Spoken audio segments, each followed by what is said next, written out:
later on, but in time to come, you never know. People may tune into this. The newly christened MANNTALK with Michael Josum. So we're live. We're live on YouTube, broadcasting far and wide. And here he is. He's in the newspapers every week, but for something different this time. Tell me all about it. It's in the back pages. It's the Manx Rams.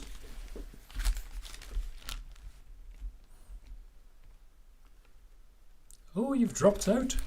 Well, if we wait for Michael to return.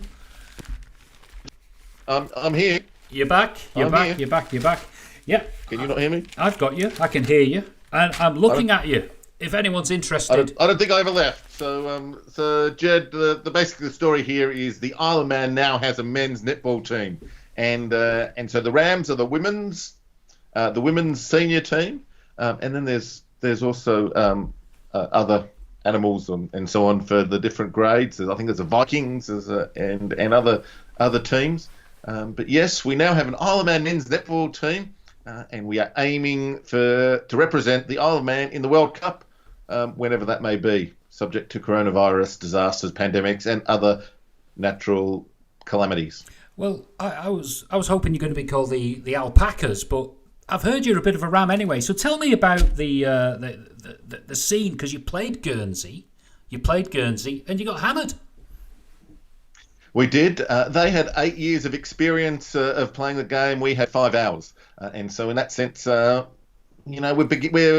very fresh. We're enthusiastic. The athleticism of some of the boys was good. In fact, most of the boys are very good. But ultimately, the problem is that we just don't have that game time experience. A bit of an unfamiliarity with the rules, and so as a result, I think that 52-12 scoreline was pretty fair. That's much better result than anyone had tipped for us when Guernsey played Jersey last, and that was with a more experienced Jersey team. They had a very similar scoreline, and so for us to achieve that a 5-to-1 ratio in our first game gives us a lot of hope for the future. So in these days of equality, why can't you be playing in the ladies' leagues on the Isle of Man then? It's a good question. So the Isle of Man Equality Act does prohibit discrimination in the area of sport on the basis of sex, gender, and so on and so forth. I'm not sure if there's an exemption there. I don't know how it all works. But ultimately, we have absolutely no interest at the moment of playing in the Women's League. There's no credible chance of that. And, ultimately, women's sport should be for girls. Women's sport should be for women. The men can play with the men. And I do know, however, that there is an ongoing battle elsewhere in the world, in the UK, in the US, where there are people who are born men but now identify as women seeking to play in women's sporting field. But I think it's a bit weird. Really, women's sport should be for women. Maybe a Christmas special. You could have a friendly over the festive period. You could take on. So it's funny you should say that, because the Manx Netball Association for many years has been running a Christmas special, which involves a bit of a mixed tournament with boys and girls, men and women. And so in that sense, that already exists. And it's good fun to see so many different people getting into the sport. Really, what I think this shows that sport has no gender. And we need to focus on, that netball was the real winner on that Saturday against Guernsey. We may have lost 52-12 or whatever it was, but netball was a real winner, Jed. And netball is a winner on the Isle of Man. I am amazed at how efficient they are, organisational-wise. Without naming the names, there's some very skillful people who are involved in putting it all together. And don't you wish if we could have something like that with our government, let's say for arranging promenades to be reconstructed and so forth. I mean, have you seen the latest headlines? I looked in the newspaper today, and the prom is beset with delays again. And then, was it a couple of days ago, the minister is going to deny the truth. He's going to hold back the cost of the DOI over the COVID period, which I think is a bit of a precedent. Isn't that right?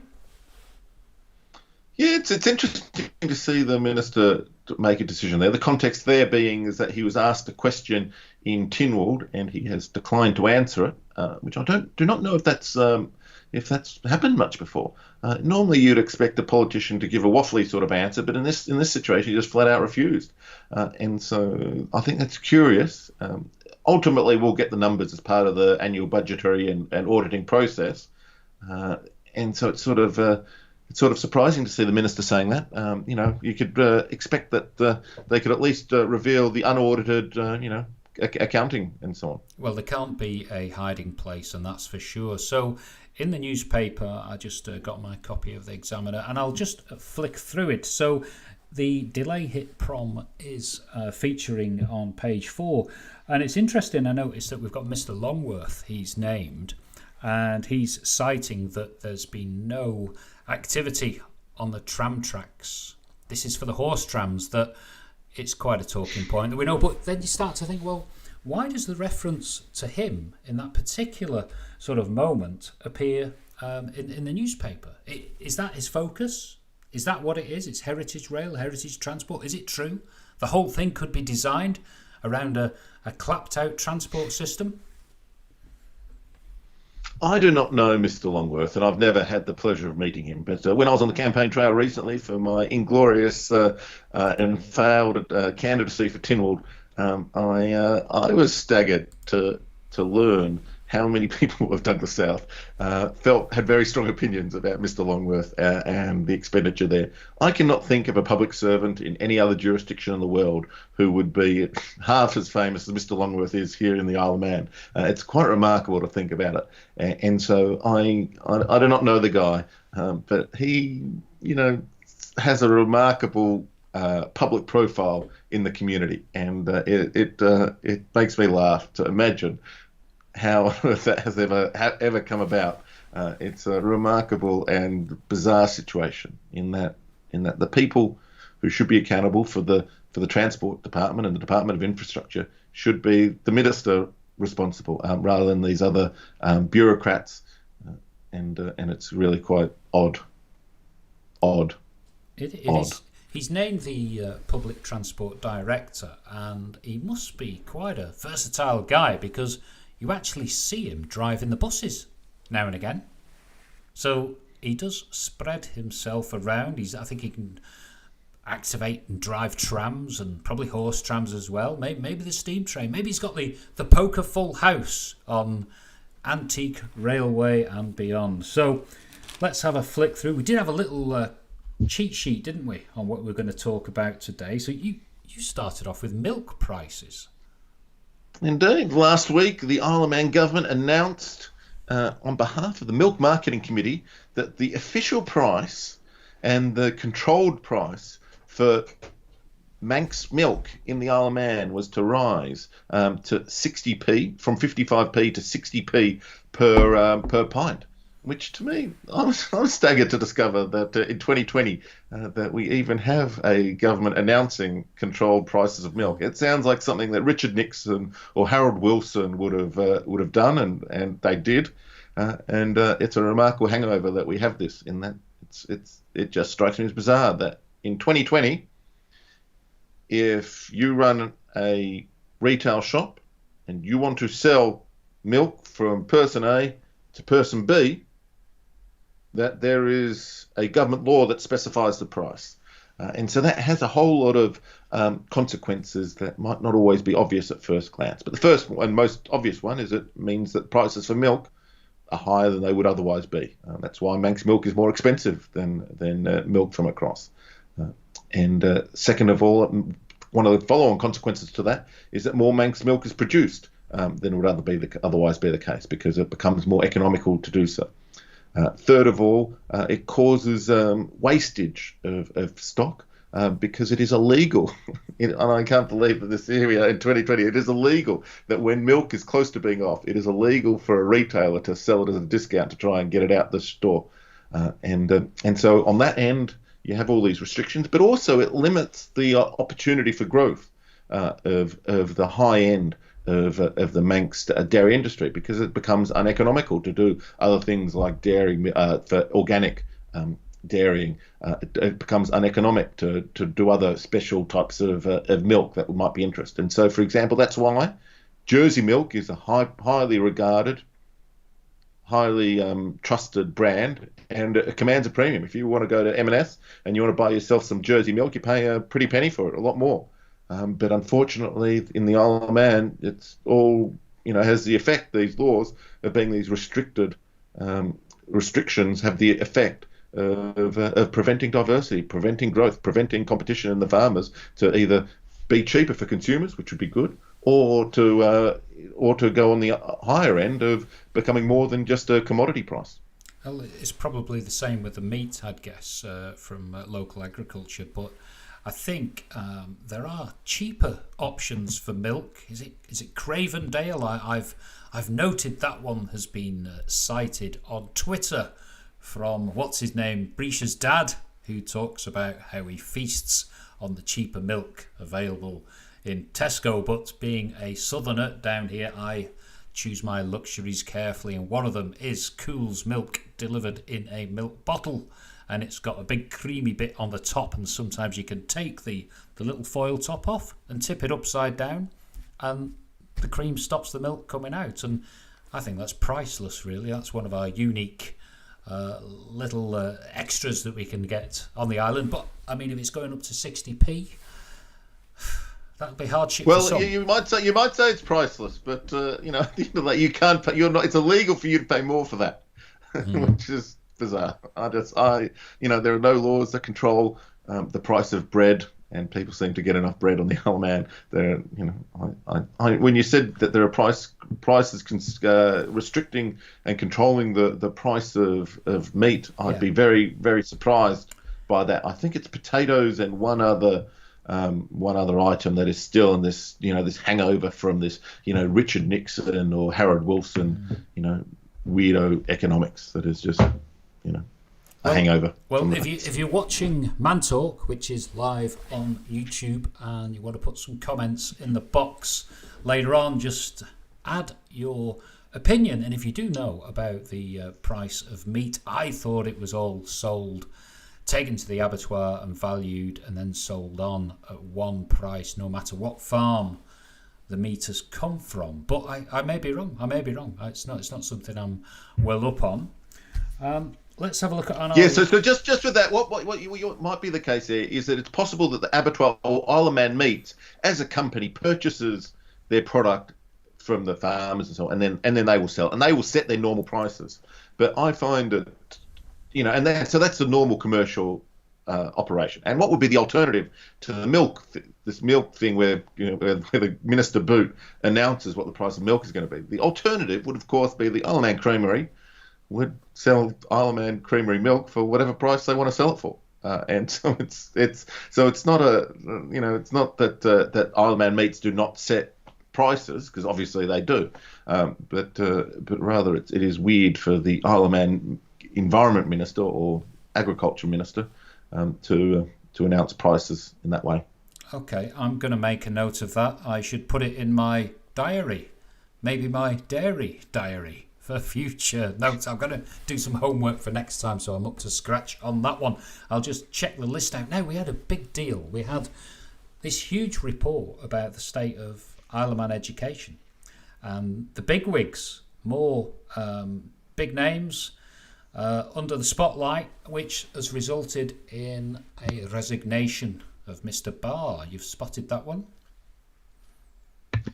That's right, Jed. It seems that the head of the education department has resigned. He's been filled by a interim. Actually, let me be very careful. I think I mistakenly just said that he resigned when the education minister said that the education chief executive has left. Yes. And so I listened to an interview on Manx Radio, whereby the education minister didn't even make clear whether it was a resignation or a dismissal. So it was so weird to go on to have a radio interview and not answer the fundamental question of exactly what happened here.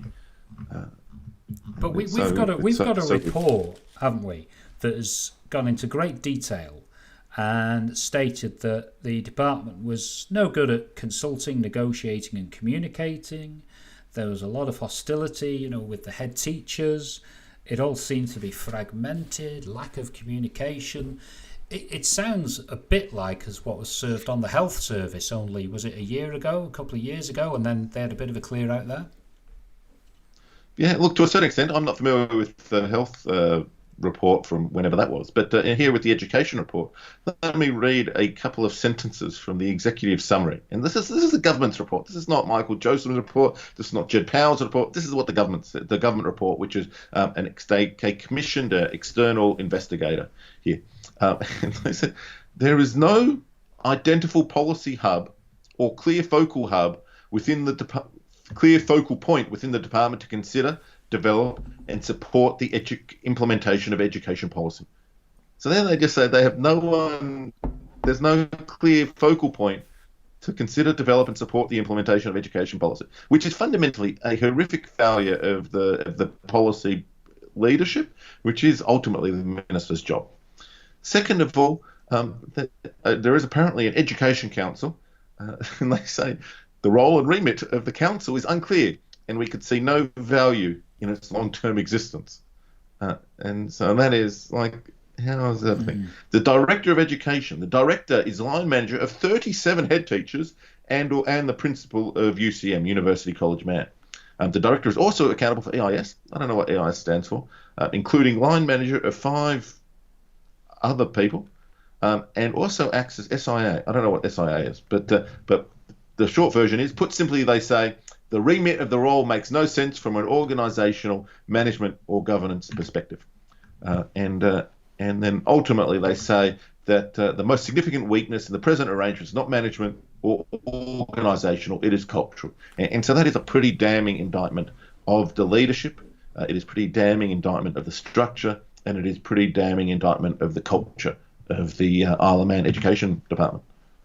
It looks like the report, the facts, and I think even the reaction of the minister speaks for itself, really. You don't have to say anything to work out what's happened.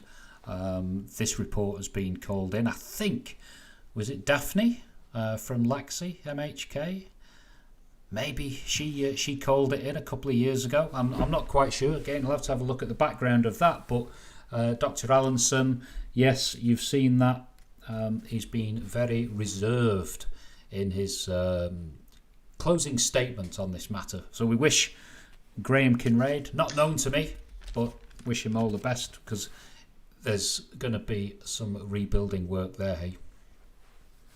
Yeah, and you're right there. And then the Minister Allenson should not be merely reserved as you describe him. He should be unreservedly angry. His job is not to represent the department. His job is to represent the people of the Isle of Man. He is accountable to Tynwald, and through Tynwald to the people of the Isle of Man. The people of the Isle of Man are the boss of Dr. Allenson, and he should be livid on behalf of all the taxpayers, on behalf of the students, on behalf of the parents, on behalf of the families, on behalf of the people of the Isle of Man, that we have allowed this disaster of an department to this continue. And so these are not sudden changes. This is not last Tuesday they made a policy change. This is an accumulation of bad leadership. It's an accumulation of bad management. It's an accumulation of bad governance. It's an accumulation of bad culture. And their own report has revealed all this. It's put it out there, public, for everyone to see. And he should be absolutely livid that the students and the people of the Isle of Man have been shortchanged in this way for so long. Well, who knows? The legacy may not be complete as it is. There could be some more heads to roll. Who knows? Who knows? Because we don't get to see the full report, do we? I think the actual report is sanitized. Really? I'm not sure of that. I think so. Anyway, that's another thing to do a bit of homework on. Let's have a look. So just on that, just to be very clear, just for the benefit of our listeners, the Chief Minister says that the report has been available to Tynwald members, teachers, their representatives, and the public can view it on the government's website. And so I think that we can be confident that that it is public. The real deal. Okay. Let's move on to, well, what about people being punished for breaches of quarantine? Because we've now got the Swansea 3 who came off the boat, 6 p.m. was it yesterday, and they were due to go into a hotel on the promenade and stopped in a shop, all masked up, and breached the regulations and found themselves in front of the in front of the bench in court, and they were given suspended sentences this morning, and they'll be probably deposited from the Isle of Man. So, too harsh, Michael? Too much? Too strong? So you say they'd be asked to leave, but no, you would think so, wouldn't you? But no, there's no indication in the reporting here that's true. And so there is what this case shows is the wild swinging back and forth of the Manx justice system. It is just fundamentally unjust. Earlier in the week, we had a report of an unemployed man. Probably, I think it's fair to say, had a rough life. Has a history of making bad decisions, evidenced, if nothing else, by a previous conviction for having stolen some soft drinks and some food from Peel service station or from a petrol station some time ago. And he purchased. He came into the Isle of Man. He went to the homeless charity, had dinner, and apparently had gone now to purchase a ticket to leave the Isle of Man. He was arrested, and he has been subsequently sentenced to prison. And so here is a man is, clearly not a highly functioning man, has received a significant and harsh punishment of significant jail time, whereas there are these three men, and I kid you not, I shit you not, one of them was a health and safety person. His full-time job was health and safety, and here he is. He's been convicted and apparently pled guilty for breaking the rules here. And they said they thought it was permitted to go to a shop on the way to the hotel, according to the news report, and they were sentenced to only a suspended sentence. And so, when it comes to the justice system, Jed, you have first-hand experience in the real-life justice system as a police officer, don't you? Oh, indeed. And so I have my experience professionally. I used to work at PokerStars, and one of my jobs there was about investigating and taking action against people who were suspected of breaking the rules. And so that was a new area. We were certainly not a police force. We certainly never claimed to have the powers of a court. But when we were handled and investigated such situations, we had to abide by the principles of natural justice, and that meant we had to be fair. And it was, first of all, you have to determine, was there a rules breach, yes or no? And in both this case of these three employees of EVF, Ellen Van and Fuels, and this other man, clearly there was a breach of the rules, and it appears that everyone pled guilty. And then the second question is what is the degree of maliciousness? And my view is that if you commit an evil crime and you're found guilty of committing an evil crime, then throw the book at you. If you do a heinous crime, an evil crime, you should be punished squarely. However, if not every crime is a crime of evil, there are crimes of stupidity. The obvious examples are, people who, leave their car parked in a parking space for too long under normal circumstances. That's a dumb thing. This man the other day who went to the homeless charity to have dinner, I think it is fair to say it was a dumb decision that he made. It was a stupid decision. And so consequently, it is unreasonable to punish someone for a dumb decision more harshly than someone who should have a higher expectation of knowing the rules. One of them, for goodness sake, was a health and safety person. And so clearly these people who, they're 161, 55, 51 years old, they're all holding down steady jobs. They've all been told the rules. They've, obviously not abided by the rules. And it is unconscionable that these men are receiving a lower sentence when they should have a higher expectation of knowing the rules than this unemployed, guy who has various issues with poverty and so on. I've got a view on it. I think that the sentence that they've actually been handed, which is suspended and there's a big fine, I'm imagining this will give them a criminal record for life. So there is that. And is it a silly mistake, or were they blasé? Were they arrogant about the rules? I don't know. And then the other side of it is these people are described as key workers. I'd be interested to see how far this definition extends to people coming into the Isle of Man. I really would, because I thought, key workers will be those persons who are absolutely essential to the, vibrancy and the running of the economy. But what have we got here? Ellen Vannin Fuels, health and safety person, and 2 fitters. So I wonder what they were doing.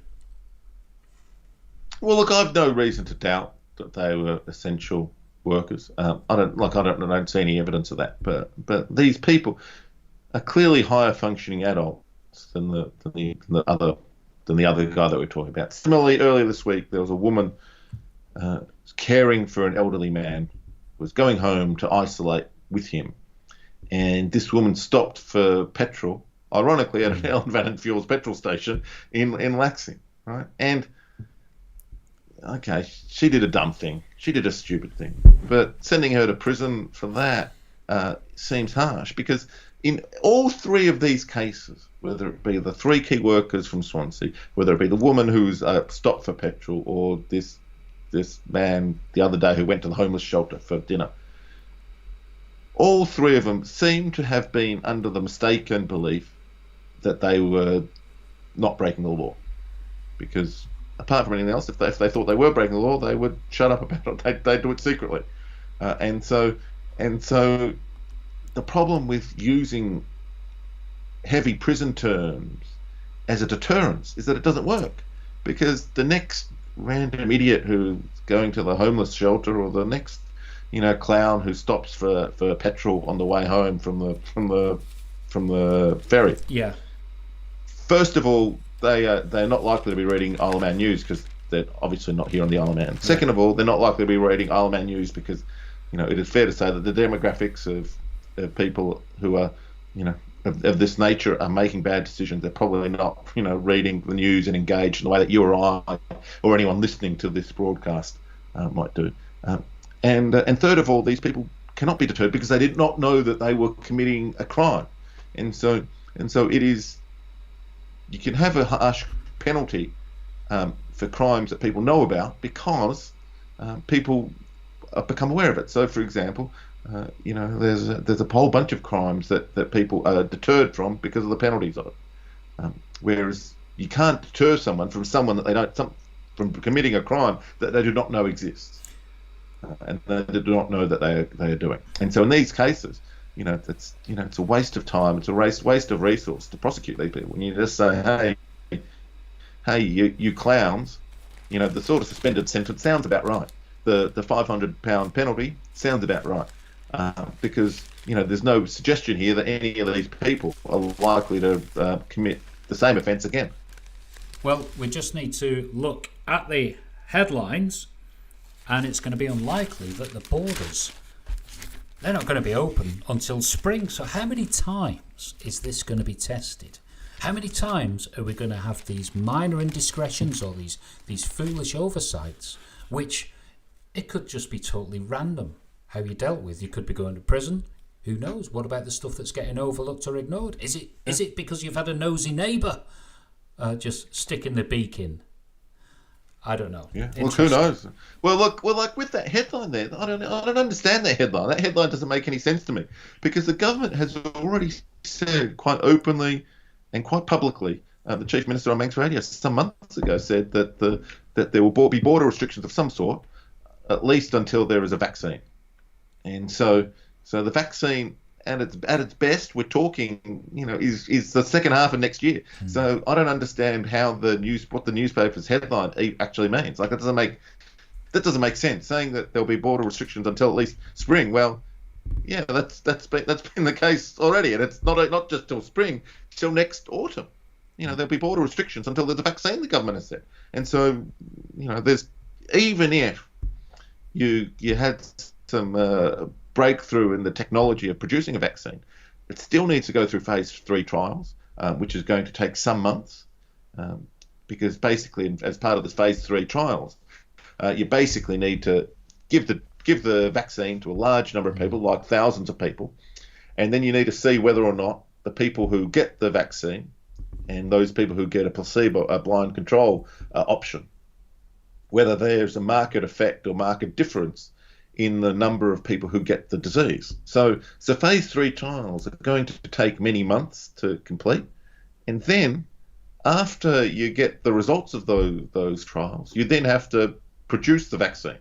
So we're talking the second half of next year. Would be very optimistic anyway, when there's going to be huge global demand for this thing. And so talking like the newspaper's headline, it doesn't make sense, because the government has already said we're not going to be having a removal of some border restrictions until at least the second half of next year, when we get a vaccine. Is your money on 2022? By the time we start to get some sensibility and some order?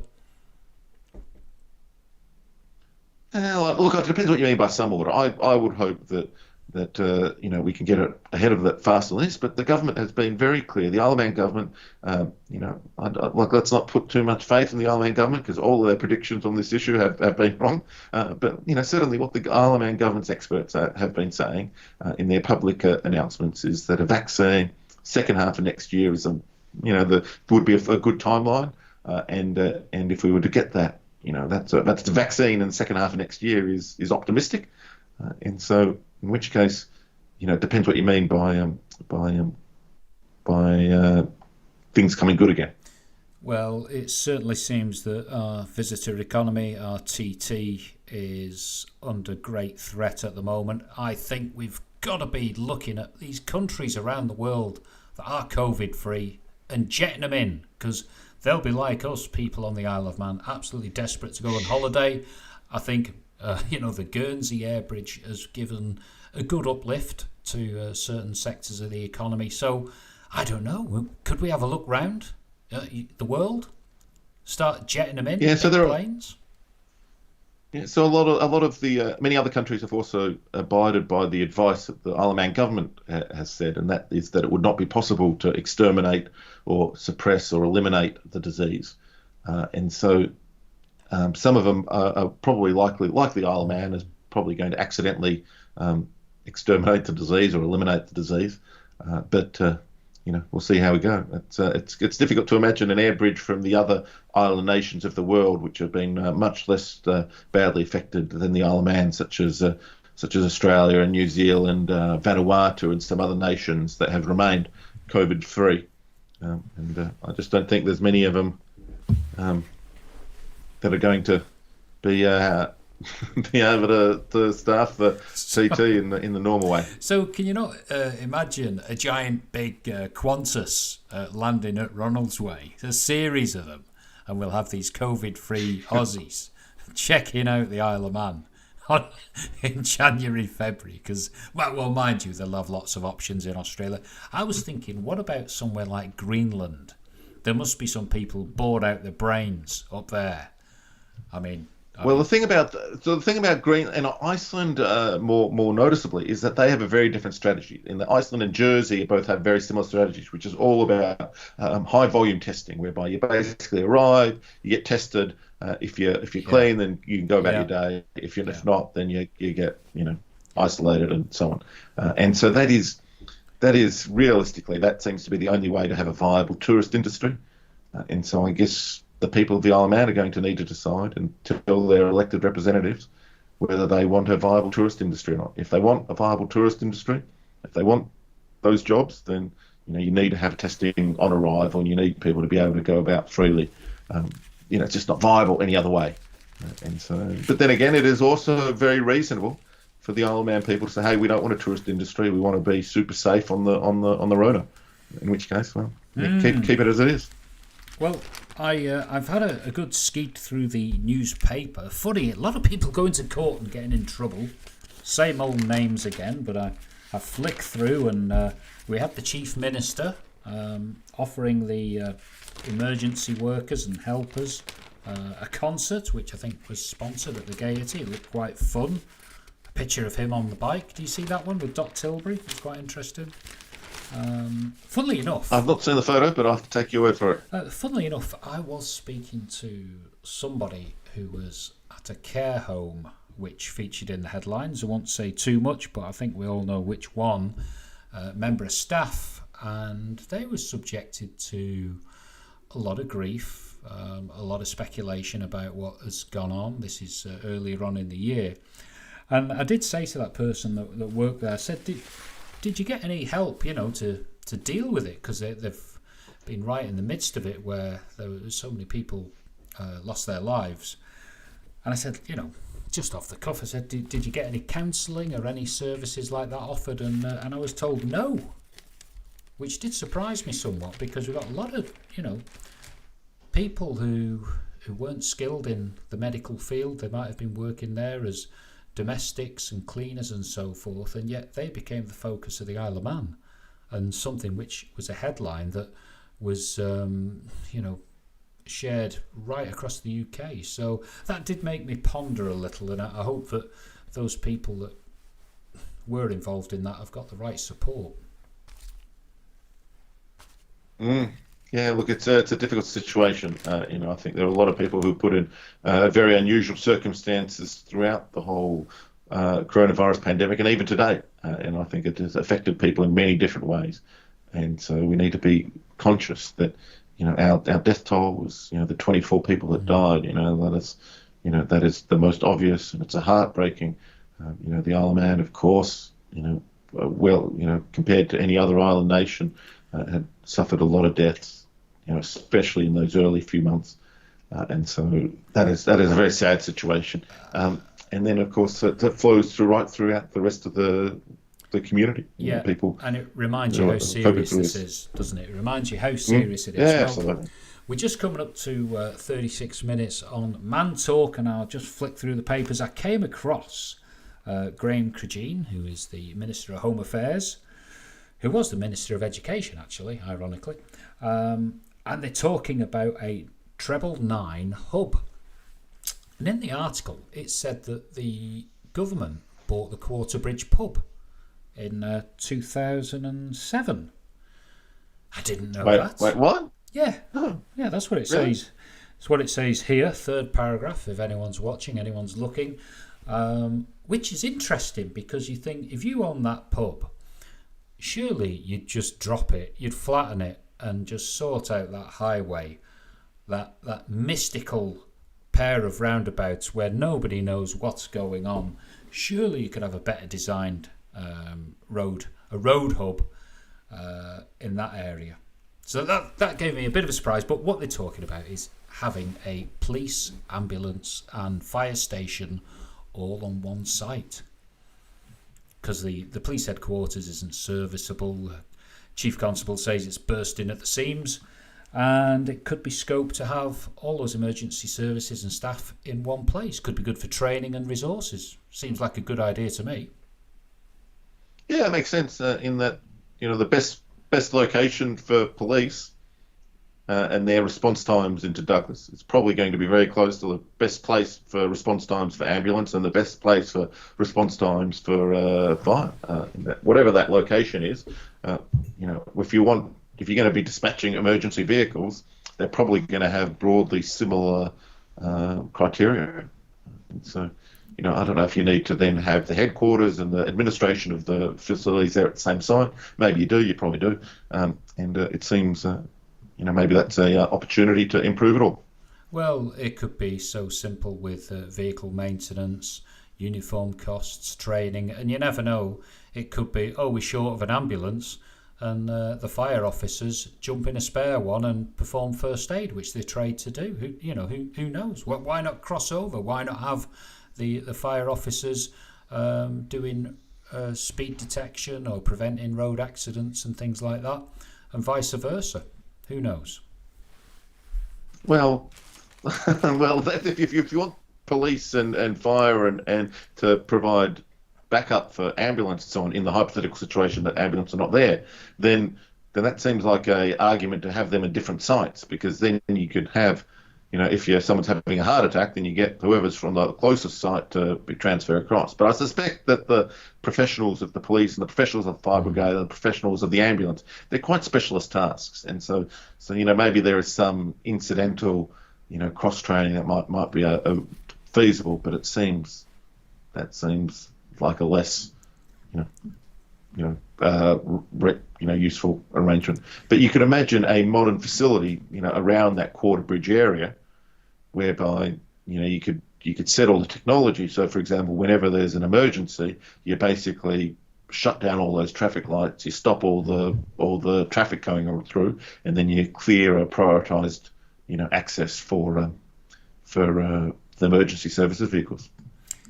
Okay, well, I think that's a nice little topic to finish on. So if you're watching this again, add to the comments box. We're on YouTube. This is MANNTALK. And Michael, I enjoyed that. Perhaps we can do it again with the newspaper and see what's online next week. Should we go for that? Indeed. Good talking to you, Jed. Good man, Mike. We'll catch up next week.